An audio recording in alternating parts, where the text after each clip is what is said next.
हमर जाई जब जनाजा मिले आ जोई हो। हमर जाई जब जनाजा मिले आ जोई हो। कफन ओढ़नी समझ के ओढ़ा जाई हो। कफन ओढ़नी समझ के ओढ़ा जाई हो।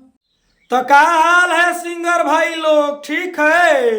ये जो गाना लिखे हैं ना, न्यू ट्रे के सैड सॉन्ग गाना लिखे हैं, कफन ओढ़नी समझ के ओढ़ा जाइ हो। अगर आप सिंगर हैं तो इस गाने को गा सकते हैं, रिकॉर्डिंग करवा सकते हैं। बिल्कुल हम फ्री में गाना लिखे हैं, सैड सॉन्ग गाना लिखे हैं, ठीक है ना? कफन ओढ़नी समझ के ओढ़ा जाइ हो, ये सैड सॉन्ग गाना है। अगर आप गाते हैं तो गारंटी के साथ कहते हैं ये गाना ब्लास्ट करेगा ही करेगा, क्योंकि सैड सॉन्ग गाना है नीलकमल सिंह के जैसा, ठीक है ना?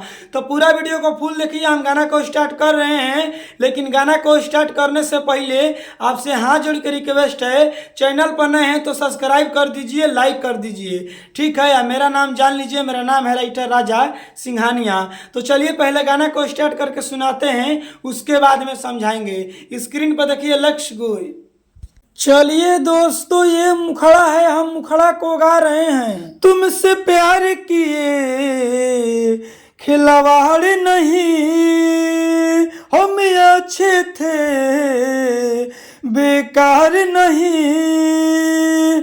हाँ हाँ, तुमसे प्यार किए खिलवाड़ नहीं, हम अच्छे थे बेकार नहीं। हमर जाई जब जनाजा मिले आ जोई हो। हमर जाई जब जनाजा मिले आ जोई हो। कफन ओढ़नी समझ के ओढ़ा जाई हो। कफन ओढ़नी समझ के ओढ़ा जाई हो। चलिए दोस्तों, ये पहिलिका अंतरा है, हम पहिलिका अंतरा को गा रहे हैं। पियावा से शादी के खुश तू रही हो, हमर तो खलीफ तू केहू से न कही हो। हाँ हाँ, पियावा से शादी के खुश तू रही हो, हमर तो खलीफ तू केहू से न कही हो। जैसे बाछाड़ा तुड़ेला खूटा तुड़ा जाई हो। कफन ओढ़नी समझ के ओढ़ा जाई हो। कफन ओढ़नी समझ के ओढ़ा जाई हो। चलिए दोस्तों, ये दूसरा का अंतरा है, हम दूसरा का अंतरा को गा रहे हैं। डोली के साथ जाना जा जब जाई, राजा सिंहानिया के तोहरो याद आई।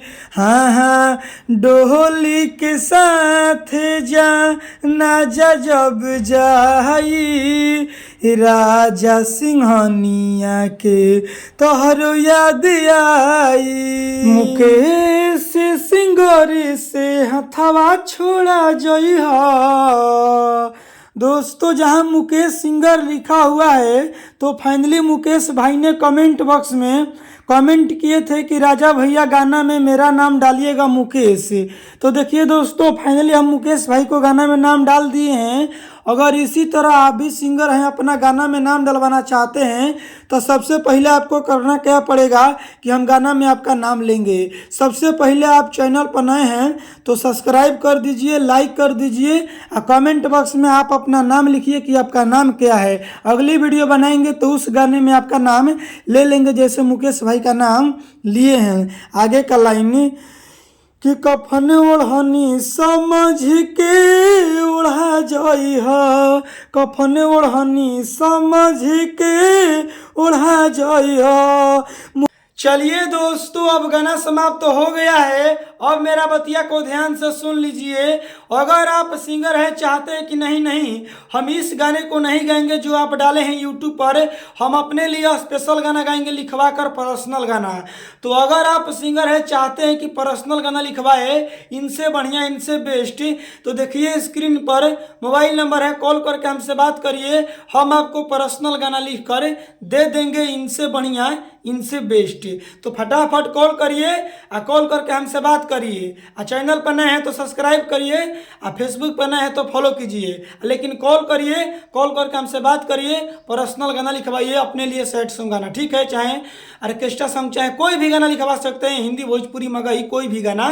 स्क्रीन पर देखिए मोबाइल नंबर है, कॉल कीजिए, और कॉल करके हमसे गाना लिखवा लीजिए पर्सनल। सिंपल सी बात है, कॉल करिए। Bye bye, love you.